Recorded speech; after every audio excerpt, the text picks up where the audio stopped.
After that morning, I started watching my dad more. I didn't mean to, I just couldn't help it. Every time I walked past the living room, I looked at him. And almost every time, he was sitting in that chair.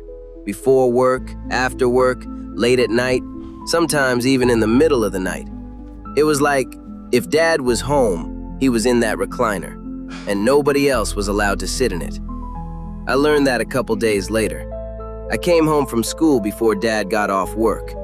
Mom was upstairs, Malik was in his room, Ariana was doing homework at the kitchen table, and I was bored. So I went into the living room. The chair was sitting there, empty. I stared at it for a second. Maybe because Dad had been acting so weird about it. Maybe because I wanted to know what was so special about it. So, I sat down. At first, nothing happened. It was just a chair, old leather, a little cold, but comfortable. Really comfortable. I leaned back, and that's when I heard something. A real quiet. I sat up. I looked toward the kitchen. Oriana? No answer. I listened. Nothing. I almost got up. Then I heard it again, closer this time. I couldn't understand what it said. It sounded like somebody was whispering right behind the chair. I turned around. Nobody was there. I jumped up, and that's when the front door opened. Dad walked in. He saw me standing next to the recliner and stopped. He didn't say hello, didn't ask how school was.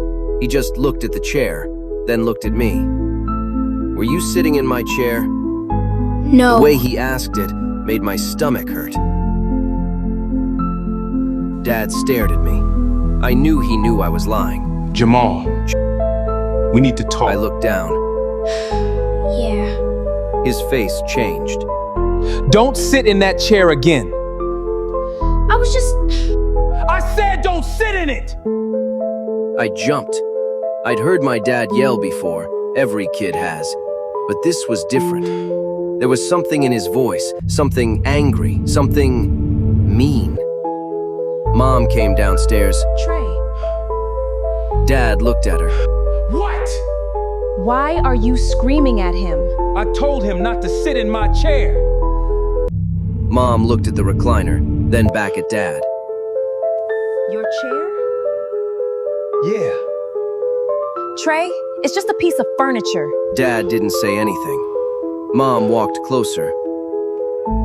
You scared him. Dad looked at me. For a second, I thought he was going to apologize. The old Dad would have. Instead, he said,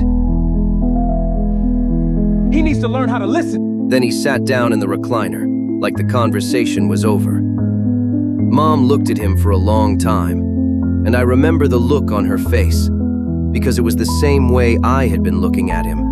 Confused, worried, like she was trying to figure out who was Trey, sitting I in can't front believe of her. you're doing this right now. That night, I woke up again. I don't know what time it was. The house was quiet. Then I heard something downstairs, a voice. I sat up. At first, I thought Dad was watching TV, but there was no TV, just talking. I got out of bed, walked into the hallway, and stood at the top of the stairs. Dad was downstairs, sitting in the recliner. The living room was dark. I could barely see him, but I could hear him. He was talking, real low, like he didn't want anybody upstairs to hear him. I leaned forward. I know. Dad whispered. Then he stopped, like somebody had answered him. A few seconds passed. Then Dad said, They don't understand. I froze. Who was he talking to? I looked around the living room. Nobody else was there. Dad nodded his head. I know. Another pause. Then he, not loud, just this little quiet. I wanted to go back to my room. I should have gone back, but I stayed. Then Dad said something I'll never forget. You were right about them. My heart started beating faster. Them? Who was them? Dad suddenly stopped talking. His head slowly turned toward the stairs. I ducked behind the wall. I held my breath. Nothing. For maybe 10 seconds, the whole house was silent. Then, "Jamal!"